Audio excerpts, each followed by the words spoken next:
Buenas tardes, muchísimas gracias por acompañarnos en la tarde de hoy. Como de costumbre, les damos la bienvenida a nuestro seminario online, a nuestro webinar. Hoy contaremos con un invitado muy especial, el doctor José Marcelino Vallejo. Quiero recordarles, antes de comenzar nuestro webinar, que como es costumbre, estaremos dejando unos minutos al final de la sesión para que compartan con nosotros sus preguntas, sus dudas, sus inquietudes. Tenemos una sección abajo de preguntas y respuestas y también podrán hacer sus observaciones, sus preguntas a través de la sección del chat. Comenzamos por compartir con ustedes una breve semblanza del doctor. El destacado doctor José Marcelino Vallejo es egresado como médico cirujano y maestro en ciencias médicas de la Universidad de Guanajuato. Realizó la especialidad en urología en el Centro Médico Nacional de Occidente del Instituto Mexicano del Seguro Social con un diplomado en cirugía laparoscópica. Cuenta con la subespecialidad en urología oncológica por el Instituto Nacional de Cancerología. Entre su experiencia profesional, es un médico especialista del ISSSTE Guanajuato, tesorero del Comité Administrativo del Centro Médico Moderno, León, y director médico del Hospital Pablo de Anda y presidente del Comité Hospitalario del Expediente Clínico en el mismo hospital. Pertenece a diversas sociedades como socio activo del Colegio Mexicano de Urología Nacional, miembro titular de la Confederación Americana de Urología y es socio de la Sociedad de Oncología Quirúrgica de México. Doctor Marcelino, muy buenas tardes, muchísimas gracias por acompañarnos. Muchas gracias por la invitación. Quiero agradecer especialmente a todo el grupo CRIO por tomarme en cuenta de compartir un poco de mi experiencia.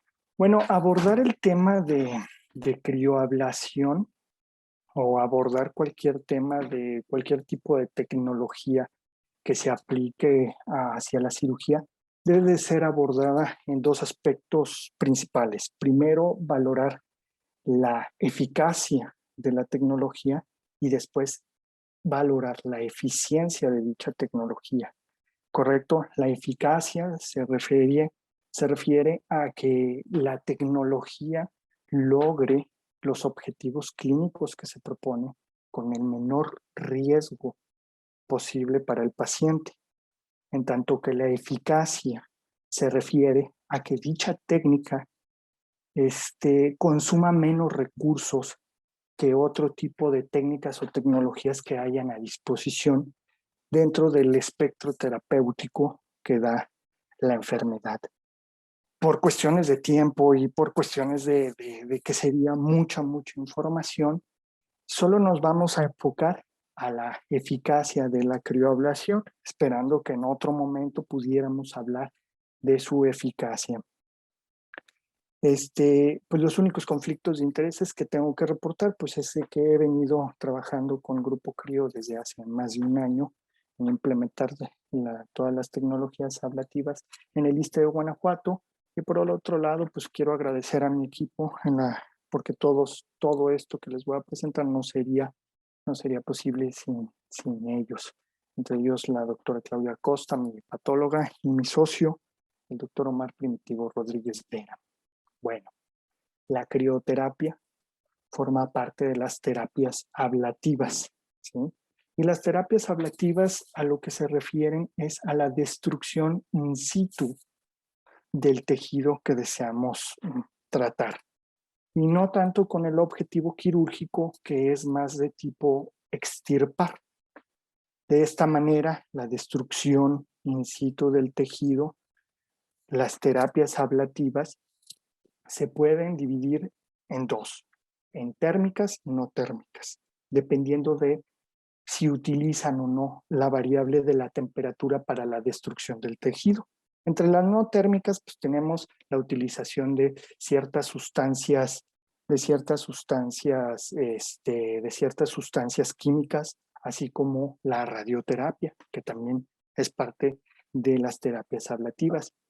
Y por el otro, las terapias térmicas pues se dividen en aquellas que utilizan una disminución en la temperatura para destruir el tejido o aquellas que aumentan la temperatura o queman aumentando la temperatura. Entre ellos tenemos la más destacada, la radiofrecuencia. Estas técnicas ablativas o la utilización del calor o el frío para la destrucción del tejido no es algo nuevo, es algo que ya tiene mucho tiempo. Por ejemplo, desde 1850 ya los cirujanos en aquel momento utilizaban el hielo para quemar los tumores en la mama y a nivel del útero. Sin embargo, fue hasta 1960 cuando se comenzó a utilizar ciertos gases para disminuir la temperatura y destruir el tejido. Entre ellos, pues es el nitrógeno líquido. Sabemos, muchos dermatólogos queman lesiones con nitrógeno líquido. Sin embargo, fue hasta 1960 que se empezaron a incluir los gases nobles en la utilización para realizar el efecto de Joule-Thomson. El efecto de Joule-Thomson es importantísimo para entender la crioterapia. El efecto de Joule-Thomson se refiere al descenso de la temperatura que hay alrededor de un sistema debido al comportamiento de las diferentes presiones que hay de un gas noble en el sistema. De esta manera, el sistema está compuesto por una cámara, en este ejemplo, está compuesto por una cámara en el cual hay un gas noble. Hay que recordar que los gases nobles son los gases que se encuentran en el extremo derecho de la tabla periódica.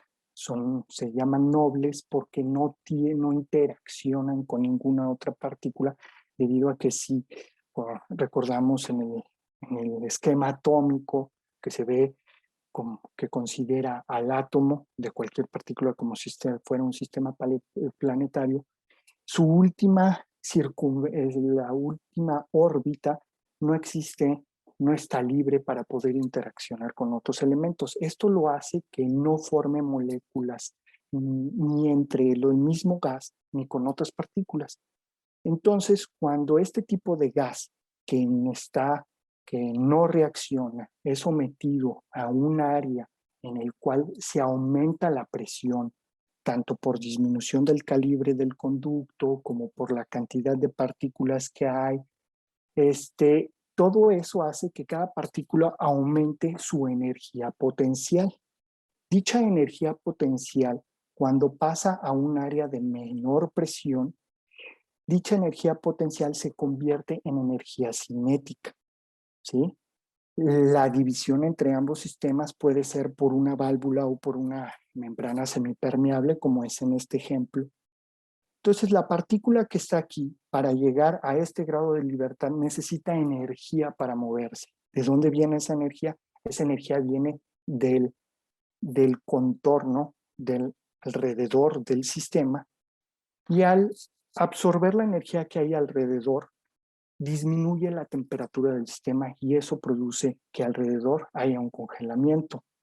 Esto lo podemos ver, por ejemplo, en los hospitales. Todos hemos visto que están los cilindros de oxígeno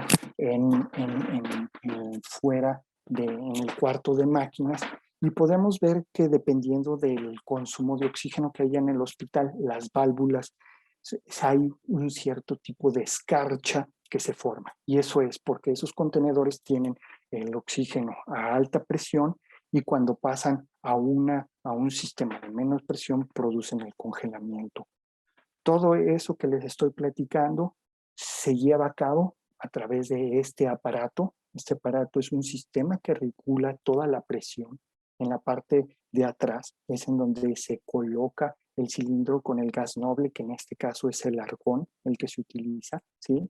Tenemos un monitor en el cual nos permite ver la potencia por la cual está saliendo ese gas, la temperatura que se está consiguiendo, y pues su teclado regulador.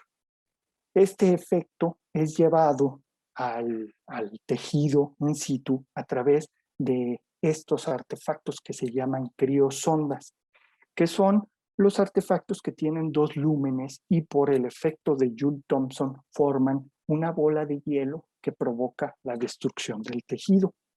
Dicha bola de hielo es regulada a través de este switch que permite hacer más grande o más pequeña la bola de hielo.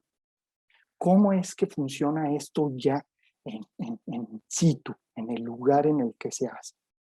Entonces, tenemos la criosonda. Esta es la punta de la criosonda. Como podemos ver, tenemos un lumen interno en el cual pasa el argón a gran presión. Después pasa a otro lumen externo, que hay menos presión. Y al haber este intercambio de presiones, el sistema, las partículas absorben la energía, como podemos ver en esta figura, la energía de alrededor, y eso hace que se produzca la bola de hielo. Como podemos ver aquí, tenemos la punta de la criosonda y la formación de la bola de hielo. La aplicación de la crioablación ha sido en muchas partes del organismo. Se aplica en hígado, en pulmón, en mama, en músculo esquelético, cabeza y cuello. Y precisamente en urología hay dos lugares en el que hay mucha utilización de la crioablación. Uno es la próstata y otro es el riñón, que es lo que nos tiene ahora en esta plática. La utilización de la crioablación, ¿sí?, en el riñón ha sido principalmente en los tumores renales y en las principales sociedades que producen guías de lineamientos clínicos, como es la Asociación Europea de Urología, la Asociación Americana de Urología, el ASCO y el NSCN como sociedades especialistas en cáncer, aprueban la utilización, ¿sí?, de la crioterapia en masas renales pequeñas. ¿Cuáles son las masas renales pequeñas? Son los tumores renales que miden menos de 4 centímetros, de 4 a menos de 4 a 3. La diferencia entre cada una de ellas pues radica en ciertos detalles ciertos detalles o características que hay que tomar en cuenta en el paciente, como es la fragilidad, su estado físico, su edad, o la capacidad de poder ser sometido o no a una cirugía de preservadora de nefronas, debido a que hasta este momento la cirugía preservadora de nefronas en este tipo de enfermedades continúa siendo el gold estándar. ¿Cómo es que la crioablación funciona específicamente en el riñón? Bueno, esto depende del radio de letalidad de la bola de hielo que se forma cuando hacemos la crioablación. Aquí tenemos, como vamos a ver adelante, hay dos tipos de abordaje para la crioablación. Uno es el percutáneo, el otro laparoscópico. Nos vamos a enfocar más por cuestiones de mi experiencia, más en las cuestiones de laparoscopía. Aquí tenemos una imagen de una crioterapia percutánea, ¿sí?, de un tumor. Como podemos ver, aquí ya salió la criosonda. Aquí tenemos nada más la sombra que deja. Obviamente, si estuviera la criosonda, pues obviamente aquí se vería un artefacto porque la criosonda es de metal. Como podemos ver, la temperatura alrededor de la bola de hielo, podemos ver que en los márgenes de la bola de hielo alcanzamos a tener temperaturas de menos 20 y en el centro de la bola de hielo tenemos temperaturas que van desde los menos 30 hasta los menos 150. Esto es importante porque dependiendo de la temperatura es el efecto biológico que vamos a tener en el tejido renal. De esta manera, en el área centro de la bola de nieve, vamos a tener que hay necrosis y el comportamiento biológico del margen es diferente, lo vamos a hablar más adelante, pero es diferente del comportamiento que se da en el centro de la bola de nieve. De esta manera, en el centro de la bola de nieve tenemos necrosis, mientras que en el área de la periferia de la bola de nieve tenemos formación de apoptosis. Aquí podemos ver una radiografía en el cual observamos cómo la zona más roja, más intensa es la zona de mayor destrucción del hielo y la zona menos roja es la zona en la cual no hay tanta destrucción. ¿Cómo sabemos esto? Este es un estudio clásico en el cual trataron de estudiar cuál era el efecto de la crioterapia, el efecto biológico de la crioterapia en el tumor renal. Entonces, en un grupo de pacientes que tenían tumores renales, masas renales pequeñas, primero les hicieron una biopsia renal, ¿sí? Aquí tenemos una biopsia renal previa a la realización de la crioterapia. Podemos observar aquí la cápsula de riñón y aquí podemos ver toda la celularidad de un cáncer renal. Después, a ese tumor le dieron crioterapia, ¿sí? Y cuando terminaron la crioterapia, hicieron una nefrectomía parcial y obviamente el tumor lo enviaron a analizar en patología. Como podemos ver, este es un corte histológico de entre el área que está aquí, se ve bien delimitada, entre el área del efecto de la crioterapia y el área cercano a la bola de nieve. Como podemos ver, aquí hay tejido viable en el cual vemos algunos túbulos renales atróficos y del otro lado pues vemos cómo ciertas células ya no hay túbulos renales, hay necrosis de toda el área de la crioterapia y hay áreas de hemorragia. Esto es lo que pasa en el tumor renal. Pero ¿qué pasa en el tejido renal, alrededor del área de la crioterapia? Para esto se hizo otro estudio con puercos. En esta ocasión utilizaron puercos para hacer el estudio. A todos los puercos les dieron crioterapia en el riñón, ¿sí? Y los sacrificaron en diferentes tiempos. Después del evento quirúrgico, una semana después del evento quirúrgico y 3 semanas después del evento quirúrgico. ¿Qué encontraron los investigadores? Que a la semana, en el área en el cual entró la aguja y en donde se formó la bola de nieve, la zona de necrosis, en donde hubo un mayor descenso, tenemos una área de necrosis. Cerca del área de necrosis tenemos una área de inflamación, que es el punto B, y alrededor de todo esto, un tejido fibroso que además se acompaña de hemorragia. Después, a las 3 semanas, cuando volvieron a sacrificar al otro grupo de puerquitos, se dieron cuenta que todo el área en donde había reacción inflamatoria y donde había necrosis y en donde estaba la hemorragia, hubo una absorción de tejido. Esquemáticamente, esta parte de aquí debería de estar en esta laminilla. Sin embargo, ya no está por la reabsorción que hubo. Y solo podemos observar la lámina fibrosa que queda redondeando el área de destrucción. También ellos, bajo este efecto, quisieron medir el radio de letalidad, considerando 2 variables. Una, primero, el tiempo del descenso de la temperatura y segundo, el número de ciclos que aplicaron para ver el radio de letalidad. Como podemos observar en esta área, a mayor número de ciclos, en este caso 2 ciclos, a mayor número de tiempo, el radio de letalidad es mayor. Entonces, de esta manera, el efecto biológico de la crioterapia, podemos decir que hay 2. Uno, un efecto directo de la crioterapia que se produce en el centro de la bola de nieve y otro efecto indirecto que se produce en el margen de la bola de nieve con el tejido sano. En la parte central se produce necrosis. Esta necrosis se produce por daño directo debido a un daño por la bola de nieve a la célula, que la destruye en ese momento, que también produce vasoconstricción en esa parte y destrucción de vasos. Por eso en las laminillas observamos que hay hemorragia. Y el efecto indirecto se observa en todo el tejido alrededor de la zona de más frío. Ahí lo que pasa es que se congela la célula, se congela de manera interna. Y en el proceso de descongelamiento, esto produce apoptosis. La necrosis es cuando hay una destrucción directa de la célula y la apoptosis es que la célula entra a una muerte programada. Esto es importante porque al entrar la célula en apoptosis, esto hace que se expulsen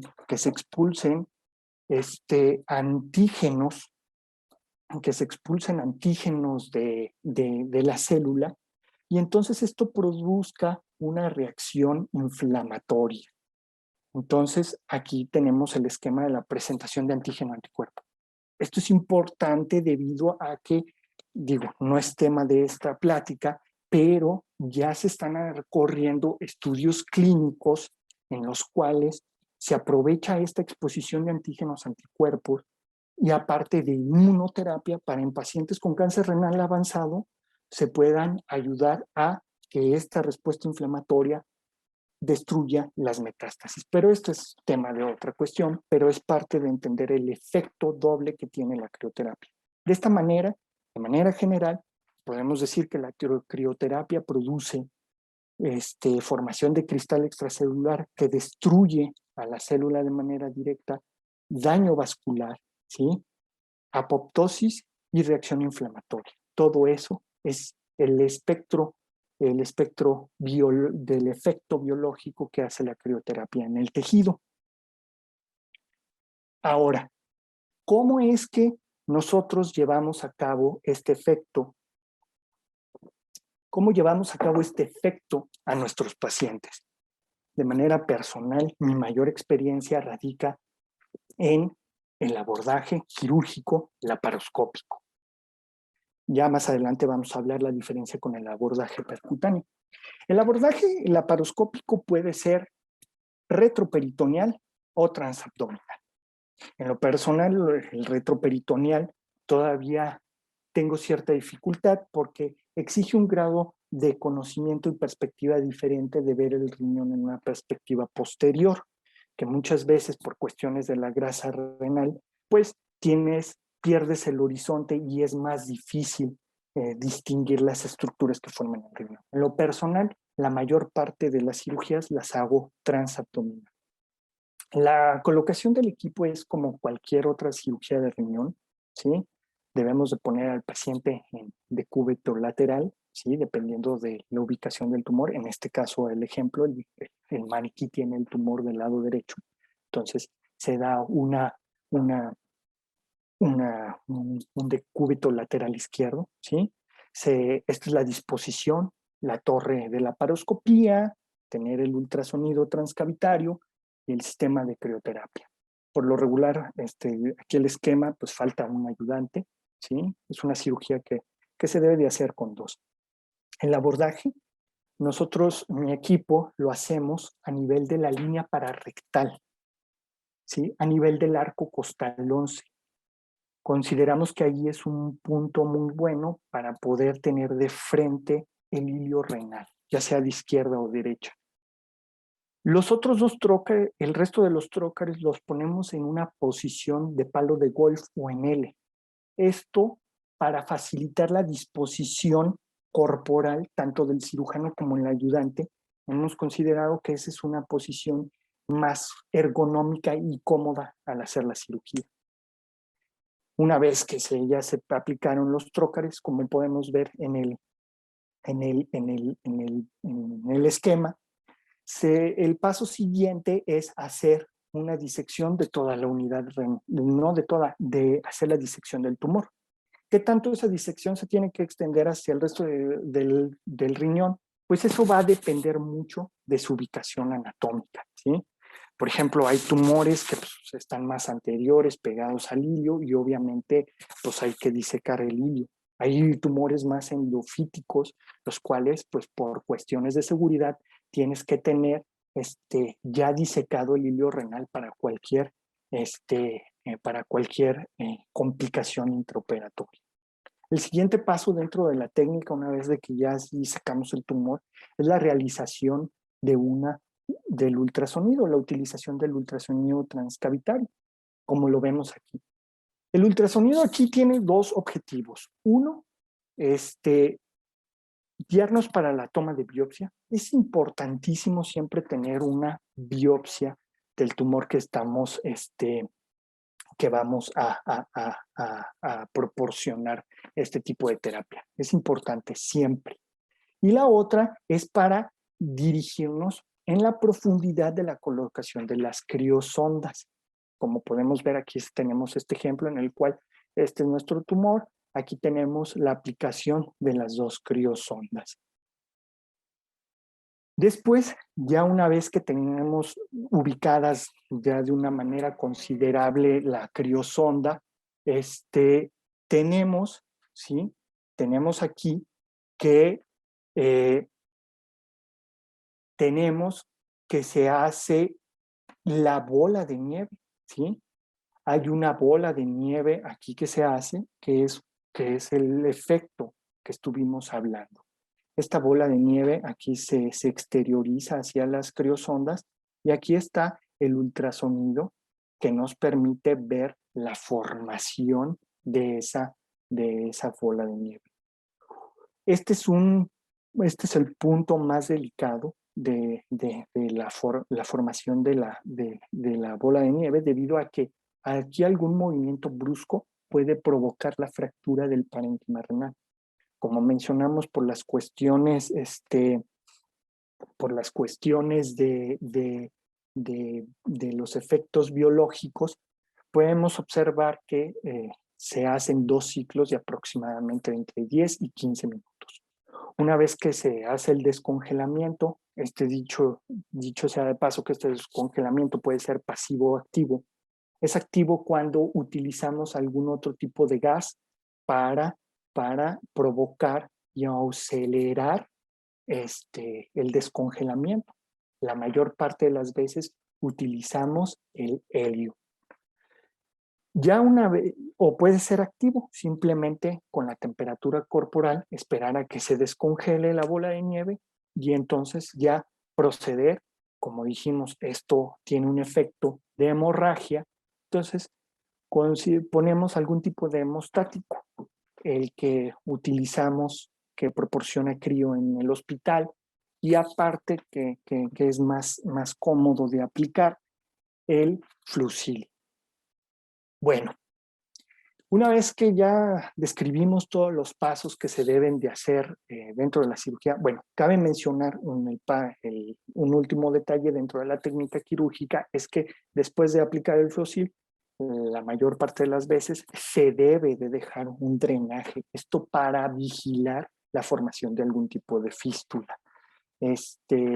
Como podemos, como podemos ver, al valorar una técnica quirúrgica debemos de tomar en cuenta 2 cosas. Uno, el éxito quirúrgico, que es decir, que logremos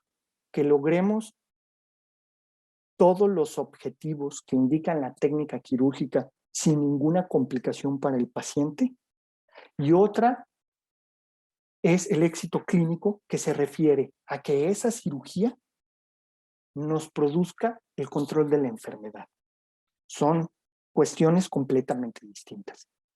Entonces, este es un estudio de Inderberg-Hill, que es uno de los urólogos que más Inderberg-Hill, que es uno de los urólogos que más ha estado, que ha reportado más cortes en el tratamiento de crioterapia con laparoscopía. Este es uno de una corte que duró 3 años, que creo que es la corte mejor lograda en cuanto a recabar información. Y en esta corte, pues, 56 pacientes de masas renales pequeñas fueron sometidos a crioterapia, ¿sí?, con abordaje laparoscópico. Esta tabla lo que nos permite es más o menos tener un estándar de todo eso que les acabo de explicar. ¿Cuál es el estándar mínimo para decir que lo hemos logrado? Uno es que la pérdida sanguínea es de aproximadamente 100 mililitros, según esta corte reportada, pero el rango va de 10 a 300. La necesidad de transfusión, ya sea de sangre o plasma fresco congelado, es mínima, ¿sí? El número de crioablaciones, pues el tiempo de crioablación va desde los 7 a los 51 minutos, en promedio de 19, ¿sí? 2 ciclos de 10 minutos aproximadamente. Mucho también depende que la formación de la bola de hielo también depende de la potencia, la cantidad de gas que se le va a dar al sistema, de alimentar el sistema para ver qué tan grande y frío va a ser la bola de nieve. El tiempo de cirugía, aquí lo reportan en aproximadamente 3 horas, ¿sí?, con un rango de 1 hora y media hasta 5. El número de criosondas colocadas para la ablación de los tumores de esta corte fue en promedio de 1 a 3, que es que si estamos hablando de 3 criosondas máximo, pues es algo lógico, porque estaríamos hablando de un tumor que mide entre 3 y 4 centímetros de radio. Yo creo que utilizar más criosondas en algo de riñón ya no estaríamos haciendo las cosas bien, o ya estaríamos, o el paciente debiera de ser sometido a otro tipo de terapéutica. El tiempo de estancia, intrahospitalaria, pues es de aproximadamente 2 días en un rango de 1 a 9. Se me hace muy difícil que un paciente no pase por lo mínimo un día en el tratamiento, en el abordaje laparoscópico de esta enfermedad, debido a que pues mínimo hay que cumplir 24 horas, mínimo para observar el manejo del dolor posoperatorio.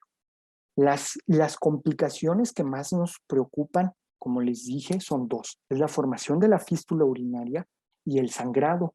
Esto por la fractura del parénquima renal debido a la mala manipulación de la bola de nieve cuando esté en el ciclo de crioterapia. Como podemos ver, la fístula urinaria no hubo, y otro tipo de complicaciones distintas a ella existió de manera mínima.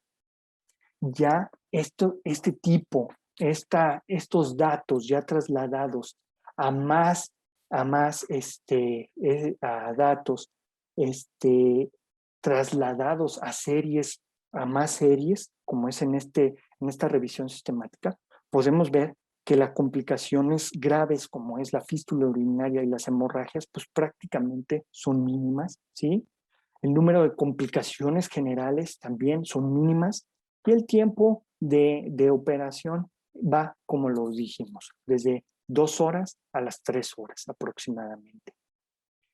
De esta manera podemos hacer un resumen del control de la técnica quirúrgica, ¿sí?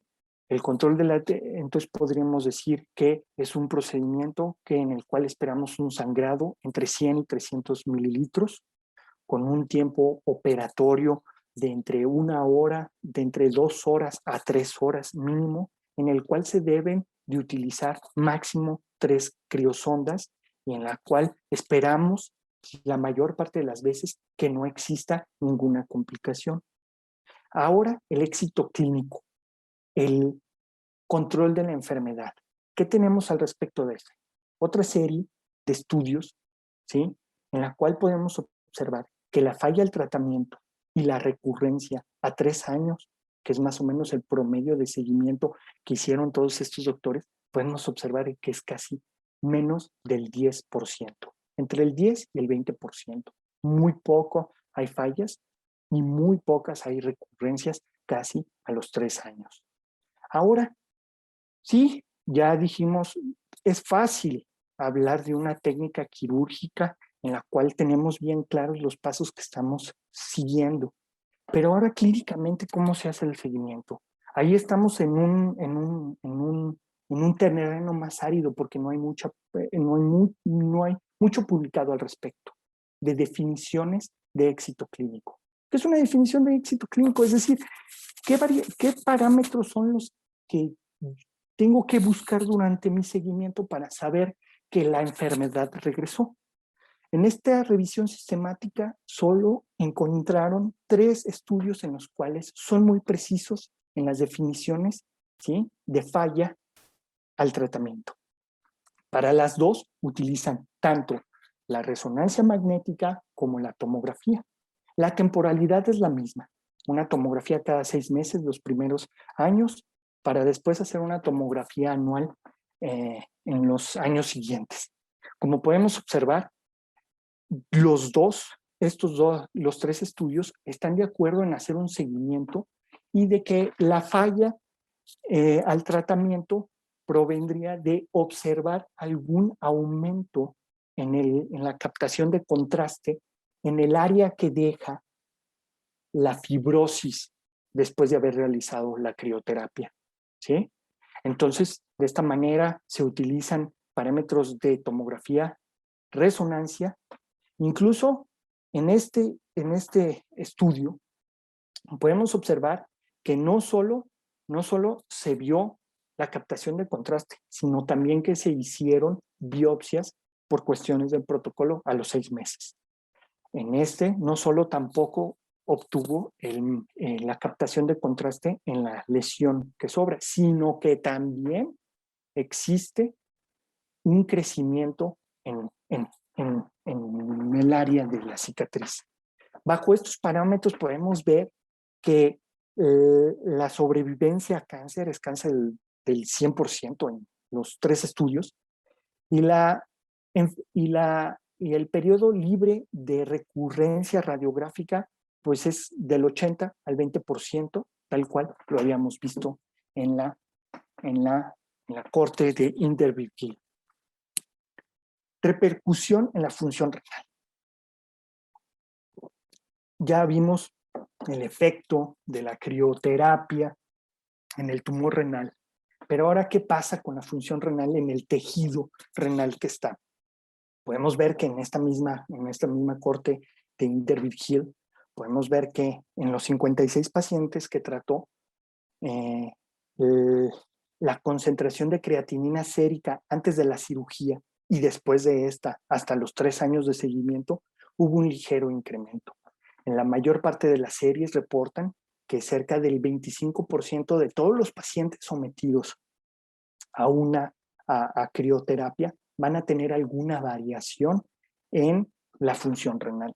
Aquí estamos viendo que hay un aumento de 0.2 en la creatinina sérica. En los pacientes que ya que en esa corte ya tenían algún daño renal por una concentración de creatinina de 3, podemos ver que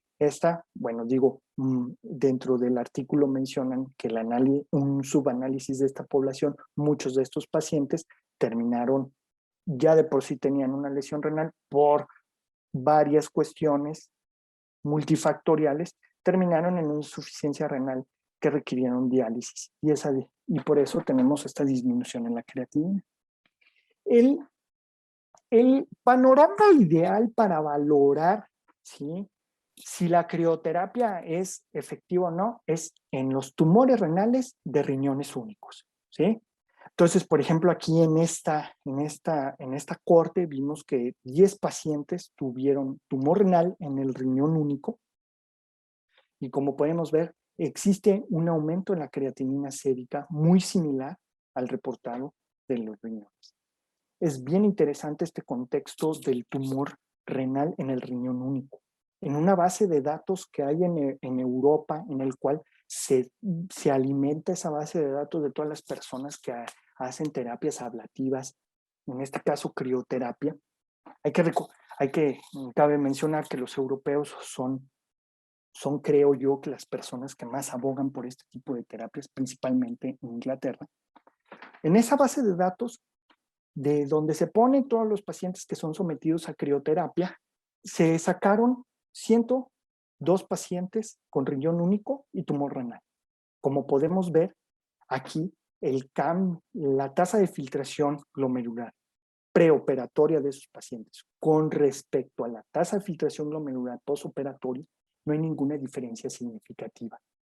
Sin embargo, hay que recordar que sí hay algo, o hay pacientes que sí van a desarrollar cierto deterioro en la función renal.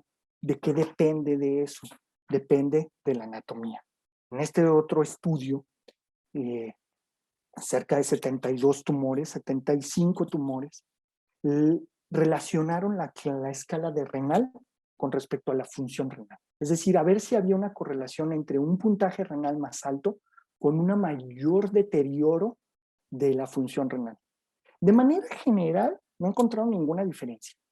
Los mismos resultados. No hay ninguna diferencia entre la función renal o la diferencia de la función renal entre el preoperatorio y posoperatorio de las personas que fueron sometidas a crioterapia.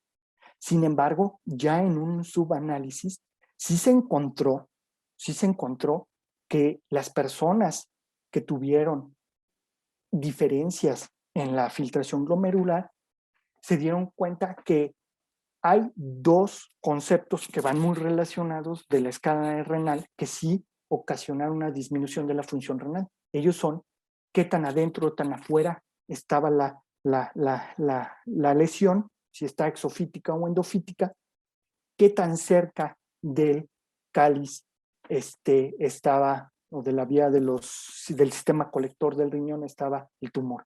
Esto es muy obvio porque pues obviamente a mayor, entre más cercano esté el tumor al cáliz, pues evidentemente más endofítica va a estar la lesión. Entonces, al estar más endofítica la lesión, pues evidentemente va a haber más daño perirrenal, porque pues el tumor va a tener más circundados, más nefronas. Hay otro aspecto que habla de esto, la presentación del tumor, si es anterior o posterior. Esto también es por cuestiones anatómicas. Como todos sabemos, el riñón tiene una línea vascular, la línea de Brodel. Esa línea de Brodel, si bien de manera esquemática siempre nos la ponen de manera muy lateral, pero la verdad es que no. Esa línea vascular sí está lateral, pero está posterior. Entonces quiere decir que la mayor circulación del riñón, por ende, el mayor número de nefronas que va a tener el riñón, pues está en la parte anterior, no en la parte posterior.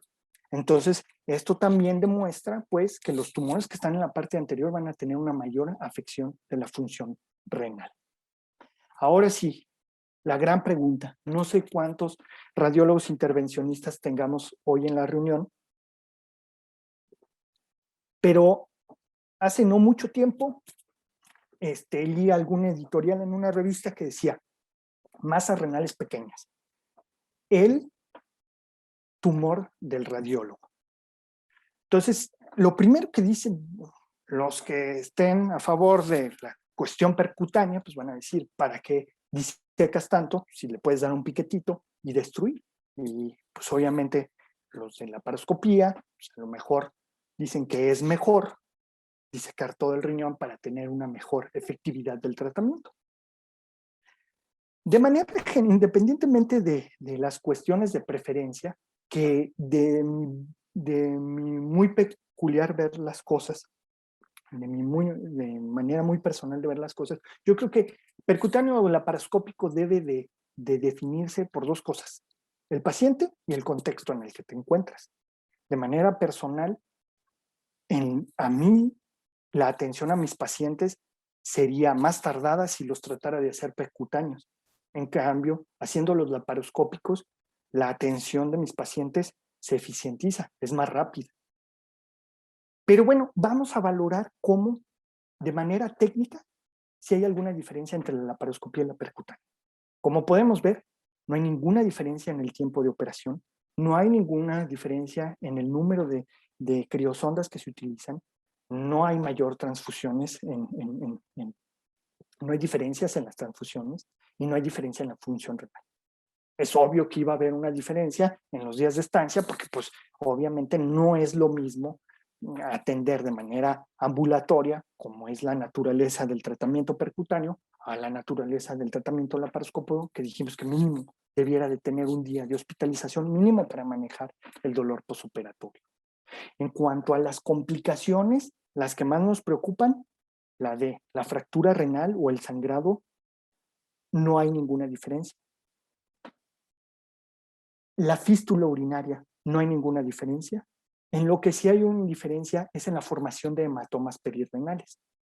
Yo supongo que esto debe de correlacionar más con el grado de experiencia que tenga el radiólogo intervencionista, porque a lo mejor con menor experiencia, el número de piquetes o de movimientos de mete, saca es mayor. En cuanto al control de la enfermedad, tampoco existe ninguna diferencia. En esta revisión, en este metaanálisis que les estoy presentando, podemos ver que no hay ninguna diferencia significativa en la sobrevida global de la enfermedad a 3 y a 5 años. ¿Sí? Es decir, que los pacientes, no hay mayor número de pacientes que se han muerto por cualquier causa a los 3 y a los 5 años entre el abordaje laparoscópico y percutáneo. Y a los 5 años, el periodo libre de enfermedad, tampoco hay diferencias. Sin embargo, ya en el esquema de Forrest ahí sí vemos una cierta tendencia a que la sobrevida global y el periodo libre de enfermedad a 5 años tiene una ligera favor hacia el abordaje laparoscópico. Esto porque en otras revisiones sistemáticas podemos observar que la enfermedad residual es más común en el abordaje percutáneo. Y esto tiene que ver porque con el abordaje percutáneo, si bien existen ciertas técnicas de hidrodisección, no todas las personas se animan a hacerlas, y evidentemente esto hace que a lo mejor el grado del radio, el número de sondas, el grado de la crioterapia que queremos darle a ese paciente pueda no ser la adecuada. De manera general, esto que les estoy diciendo sí está corroborado. Aquí tenemos otro metaanálisis en el cual comparan las cortes de crioablación que han hecho los urólogos con abordaje laparoscópico con respecto a las cortes que han hecho los radiólogos intervencionistas con abordaje percutáneo.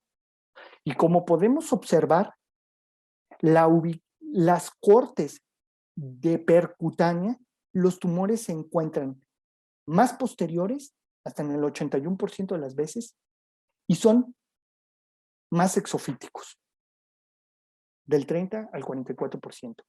Es decir, que en estas cortes, los tumores que están, ahora sí, perdón por el slang, los tumores que están de pechito son los que se prefieren para el abordaje percutáneo. Y bueno, yo creo que eso evidentemente debe de ser la regla que pueda definir qué tipo de abordaje vamos a hacer, si es percutáneo o laparoscópico, ¿sí? Yo creo que eso. Para eso, un grupo de radiólogos intervencionistas de Italia hicieron esta escala, la escala Ablate, que a fin de cuentas, todo esto lo que se resume es tamaño del tumor, ¿sí? La localización dentro del tumor, ¿sí? Si está en el polo, en el segmento medio. El ángulo que se debe la angulación que se le debe de dar a la criosonda para abordar el tumor, siendo más fácil si caes perpendicular, pero si ya tienes que hacer alguna inclinación hacia la cabeza, de manera cefálica o de manera hacia los pies, ya le genera cierto grado de aumento de puntuación. El grado de contacto con estructuras importantes como es el intestino o otras áreas como puede ser el diafragma, ¿sí? Como pueden ser los vasos renales y otras estructuras que pueden estar alrededor. Aquí miden los quistes. De esta manera, pues yo creo que evidentemente entre mayor probabilidad haya de tener un daño de manera percutánea, pues siempre va a ser mejor hacerlo laparoscópico. De manera laparoscópica te va a permitir separar, hacer una disección de todas las estructuras que están rodeando al tumor y hacer más eficiente, ¿sí? la aplicación de la crioterapia. Bueno, hasta aquí todo el bagaje teórico. Les voy a, si me lo permiten, ya vamos un poco extendidos, perdón. A veces es emocionante hablar de lo que te gusta. Si me lo permiten, tengo 3 casos que me gustaría platicarles. Son los últimos 3 casos que hemos hecho. Una disculpa, no pude correr los videos, así es que preparé una presentación en la cual se ven las fotografías. De esta manera, tenemos aquí, este es un paciente de 64 años. Yo lo conocí a él en el 2017 porque tenía quistes renales izquierdos y tenía un tumor renal derecho de aproximadamente 10 centímetros de diámetro. Obviamente, pues el tumor del lado derecho pues lo abordé de manera abierta con una incisión media chevron y retiramos el riñón, hice una nefrectomía radical. En el seguimiento, vean, teníamos estos 2 quistes que se veían un Bosniak 1 en la primera tomografía cuando diagnosticamos el tumor renal. Y ya en el seguimiento, el año pasado, a 3 años, vean, ¿qué tenemos aquí? Un quiste renal que aumenta conceptos, ¿sí? Ya, la verdad es que no quise meterme a intentar una nefrectomía parcial debido a todo, al quiste que estaba aquí, a que es evidente, digo, como les decía, no, desafortunadamente el tiempo no nos da para hablar de la comparación de las terapias ablativas conforme el gol estándar que es la nefrectomía, pero lo que sí les puedo decir es que la disminución en la función renal con la nefrectomía parcial cae más, es decir, disminuye más con la nefrectomía parcial que con las terapias ablativas.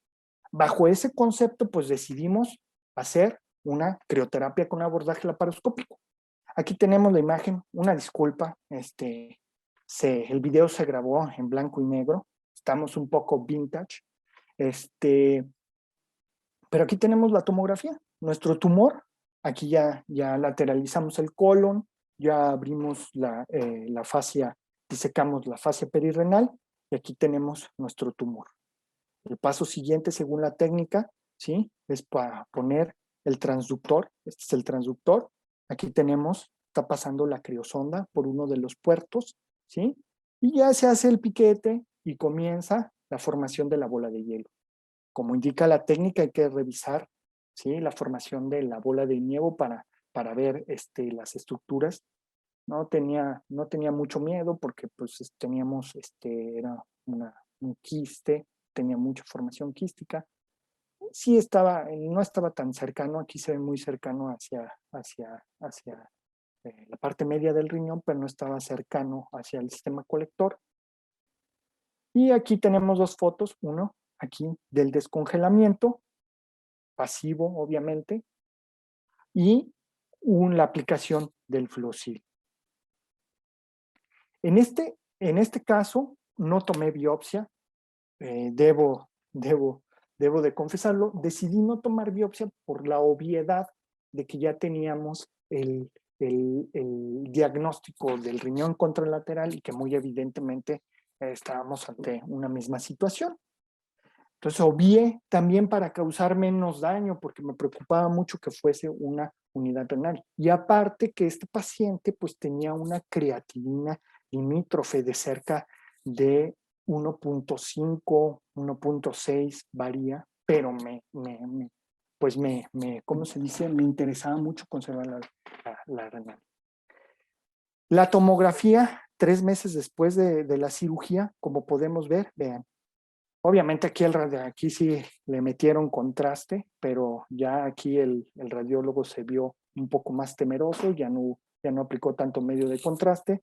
Y como podemos ver, los septos ya no están, ¿sí? Disminuyó el tamaño, que es el otro criterio de éxito clínico, ¿sí? No hay captación de medio de contraste. Este es el primer caso que les quiero decir. El segundo es un caso de un paciente de 37 años que pensaban que tenía una litiasis por un dolor en flanco izquierdo. Le hacen la tomografía, evidentemente no había litiasis, pero se observa esta pequeña masa. Esta pequeña masa, que pues evidentemente en un paciente de 37 años, pues decidimos también a ir por ella. Tenemos aquí la lesión. Esta es la foto de la laparoscopía. Aquí tenemos la unidad renal. Esta es la unidad renal. Como hicimos un abordaje transperitoneal, ¿sí? Tuvimos que disecar toda la unidad renal debido a que el tumor estaba pues muy adentro en el ángulo diafragmático, ¿sí? Muy pegado hacia el polo superior. Aquí ya, digo, aquí no se alcanza a definir bien, pero aquí ya empezaba a ver la suprarrenal. Y aquí tenemos el tumor. Debido a lo pequeño del tumor que era, aquí estamos haciendo un ultrasonido para estar completamente seguros de que lo que estábamos era la tumoración. Y debido a la facilidad con la que estaba y lo exofítico de la lesión, pues decidimos hacer una tumorectomía. Aquí estamos, este es el gancho de electrocauterio, estamos delimitando el límite del tumor con electrocauterio, ¿sí? Aquí está el aspirador aspirando la sangre y tenemos de este lado una pinza intestinal que nos está ayudando a retraer el riñón para una mejor exposición.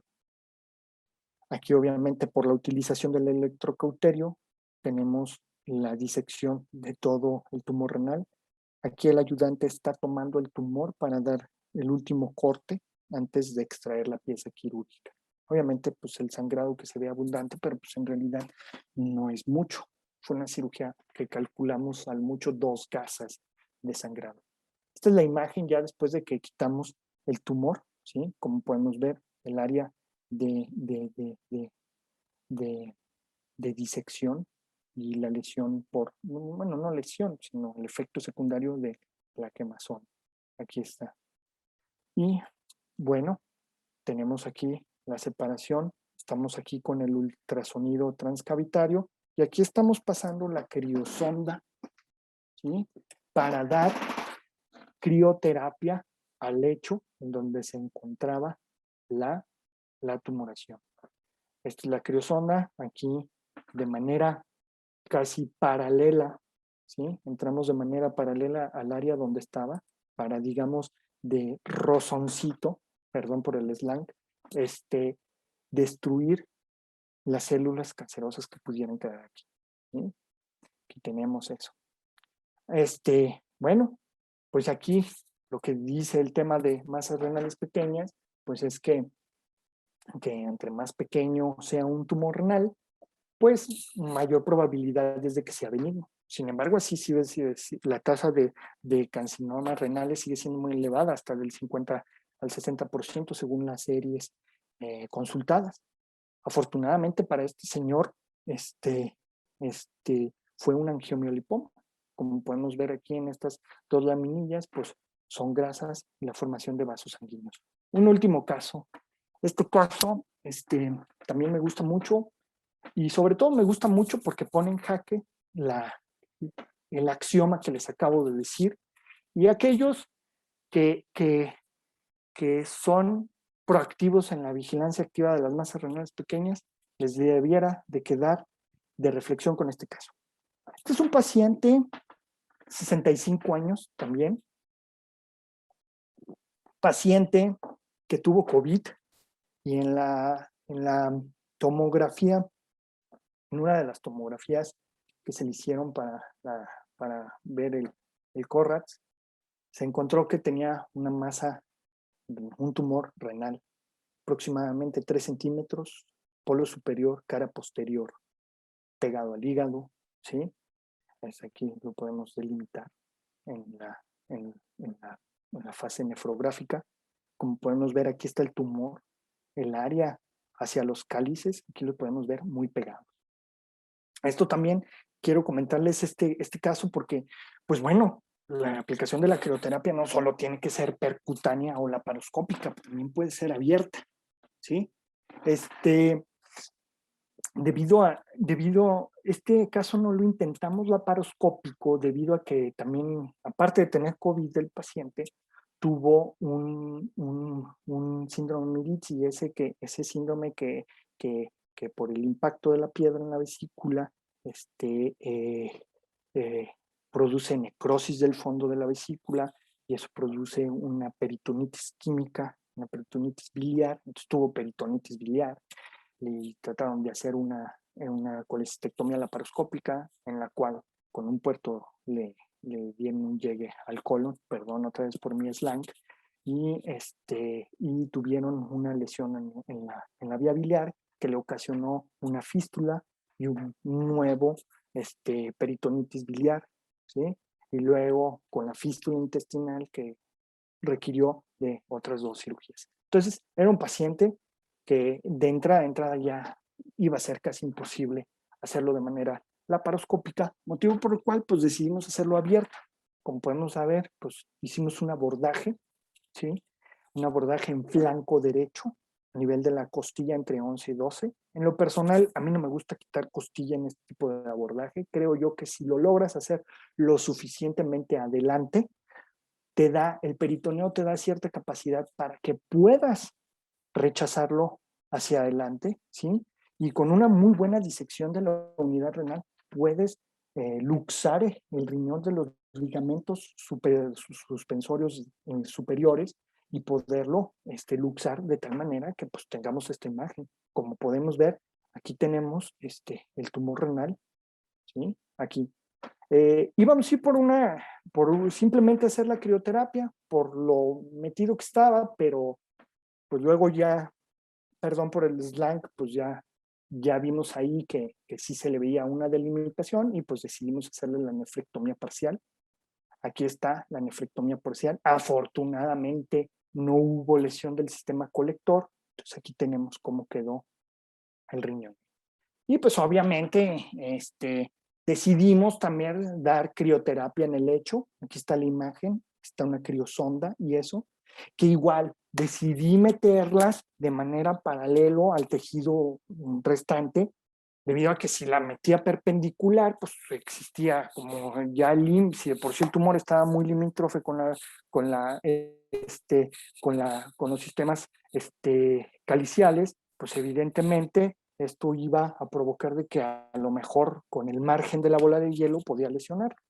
Afortunadamente no hubo lesión, se dio aquí a su lecho, ¿sí? Y aquí tenemos cómo quedó ya el área después, ¿sí? De la crioterapia.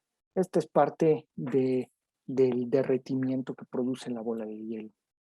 Entonces, aquí tenemos la imagen tomográfica y aquí está el tumor, tanto en la parte pegada al riñón, aquí tenemos el margen, y aquí tenemos la parte pegada al psoas quístico. Aquí tenemos la cápsula fibrosa, el límite. Aquí tenemos el área en donde se ve el cáncer, una magnificación de esta área. Fue un carcinoma de células claras, pero aquí lo importante es este hallazgo. Como podemos ver, estas células que se ven alargadas tiene un patrón sarcomatoide. Y es interesante porque aparte de todo eso, este paciente está en estudio en cirugía oncológica debido a que tiene otro tumor en la parrilla costal derecha. Es un tumor que aquí lo podemos observar, una parte, un crecimiento duro. Entonces no sabemos si eso también vaya a ser un sarcoma, apenas lo está estudiando cirugía oncológica. Pero esto pues obviamente habla pues de que incluso las masas renales pequeñas puede haber patrones de mal pronóstico. Y pues nada más de este caso, yo no me gusta meterme mucho al parénquima renal. Creo yo que dándole un buen borde al tumor, un buen margen, puedes hacer una muy buena disección. Y un poco también con las grandes series dicen que pues, la progresión de enfermedad por márgenes positivos es mínima. Bueno, conclusión, la crioablación es una tecnología segura, ¿sí? para la aplicación de tumores renales. La tasa de complicaciones es mínima. En lo personal, hasta el momento no he tenido ninguna complicación en la utilización de eso. Y creo yo que empresas como Crio están logrando una amplia difusión de la tecnología. Falta un poco más de divulgación para que la más gente se anime a utilizarlo. La decisión de realizar la laparoscópica contrapercutánea, pues yo creo que depende del tumor, depende de qué tan experimentado sea la persona que lo va a intentar percutáneo, qué tantas estructuras vitales o con potenciales complicaciones pueda haber, estén rodeando al tumor, es lo que va a ocasionar. Y como pudimos ver, pues a largo plazo se puede lograr un buen control oncológico de la enfermedad. Si bien las guías de práctica clínica todavía no le dan la importancia que debiera de tener. Creo yo que ya hay suficiente información para decir que sí se logra un buen control oncológico. Y bueno, pues desafortunadamente, por cuestiones de tiempo, ya me extendí mucho, gracias a la amabilidad de todas las personas que tuvieron la bondad de escucharme. Pues está pendiente nada más discutir la eficiencia. ¿Qué es la eficiencia?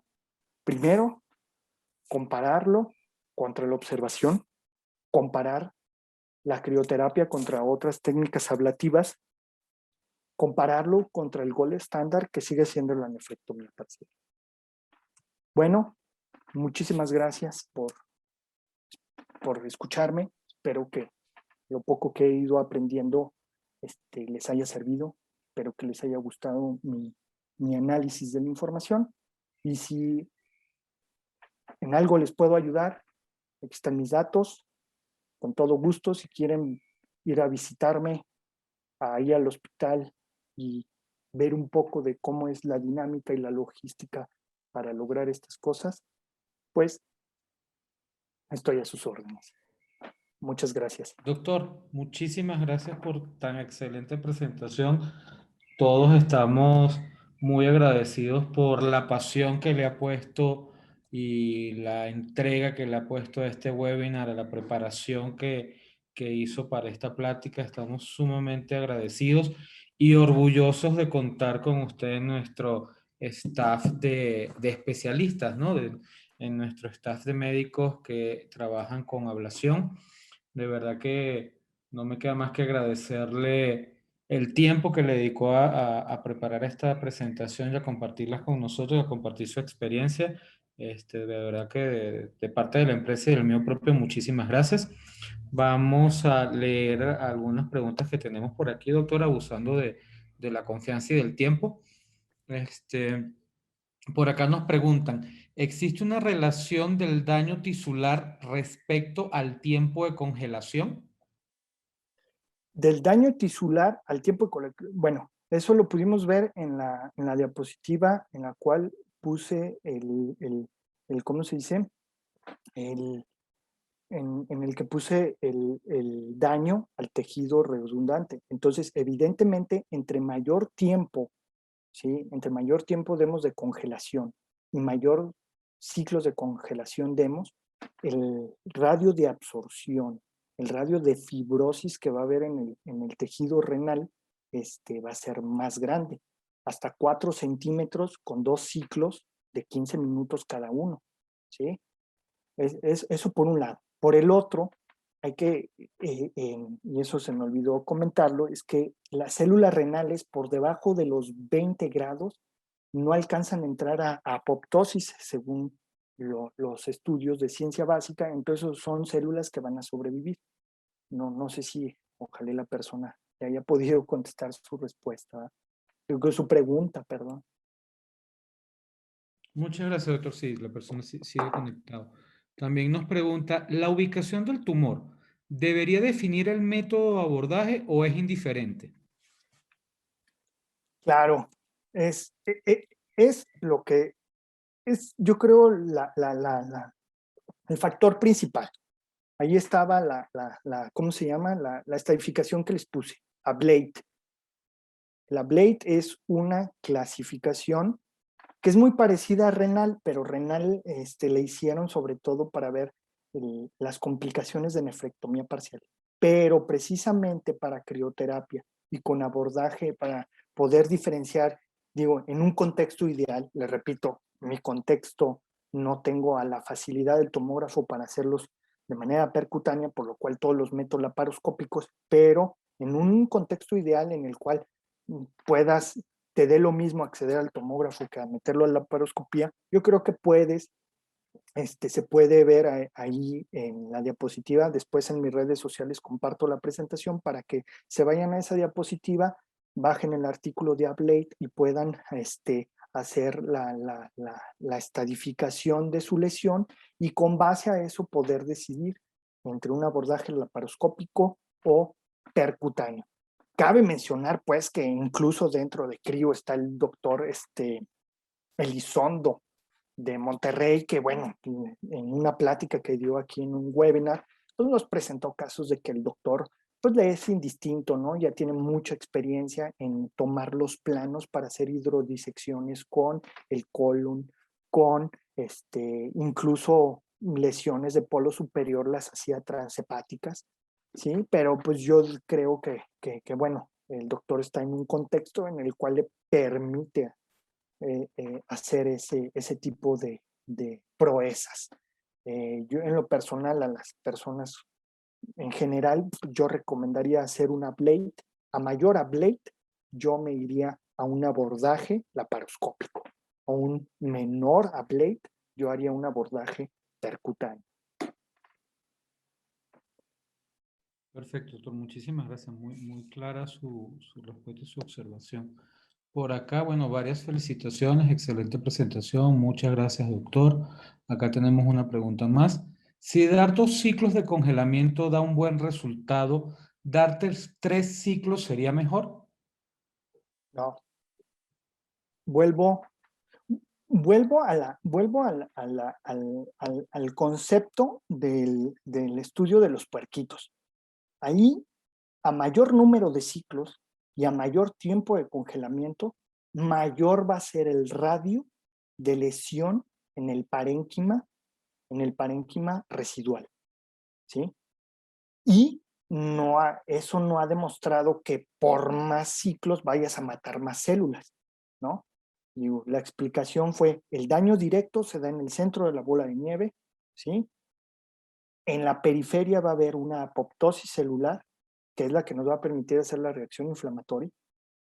Y obviamente esa reacción inflamatoria es la que los tratamientos sistémicos pretenden aprovechar para el tratamiento avanzado de cáncer renal avanzado. Pero evidentemente el daño con los 2 ciclos de 5 minutos es suficiente, porque estamos hablando que 2 ciclos por los experimentos en los puercos, en 2 ciclos de 15 minutos hay un radio de lesión o que se produce fibrosis y absorción en el centro de casi 4 centímetros. Dar un tercer ciclo, por la evidencia que estamos presentando, el radio de destrucción sería mayor. Estamos hablando pues de que es una tecnología que lo que pretende es tratar masas renales pequeñas. Pues digo, si tu límite para tratar van a ser 3 centímetros, pues yo creo que dar 3, 4 ciclos, pues a lo mejor lo que vas a terminar haciendo es destruir más parénquima renal que tener beneficio oncológico. Perfecto, doctor. Muchísimas gracias. Una última pregunta, doctor. ¿Ha considerado la crioablación como primera opción de tratamiento para pacientes candidatos a cirugía?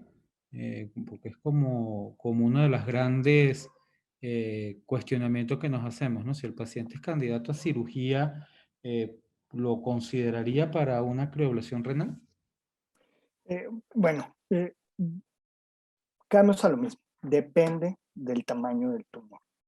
Yo creo que ahorita, en lo personal, con toda la evidencia que presenté, digo, aquí esa pregunta caería en una presentación en la cual tendríamos que revisar la eficiencia de la técnica. En lo que les comentaba, comparar el procedimiento contra no tratarlo, compararlo contra la nefrectomía parcial, compararlo contra las otras terapias ablativas.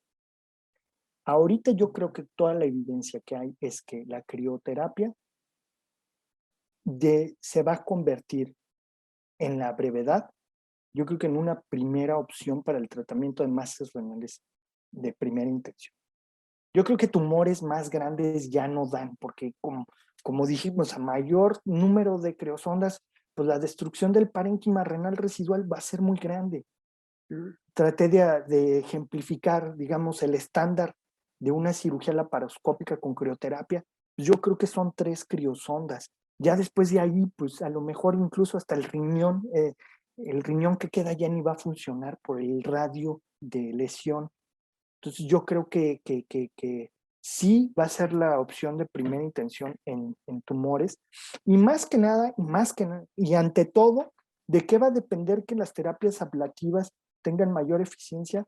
Va a ser de un factor que desafortunadamente no hemos sabido aprovechar todas las personas que nos dedicamos al tratamiento del cáncer, de cáncer urológico, que es saber aprovechar al máximo las biopsias. Esto también aplica para próstata.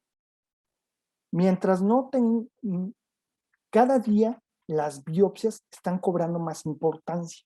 Todavía yo estuve, cuando me formé en el 2010, todavía tenía maestros que decían, la biopsia renal no tiene ningún sentido, porque pues en un tumor, ¿sí? No hay manera de que pues todo, el 90% de los tumores renales son cáncer.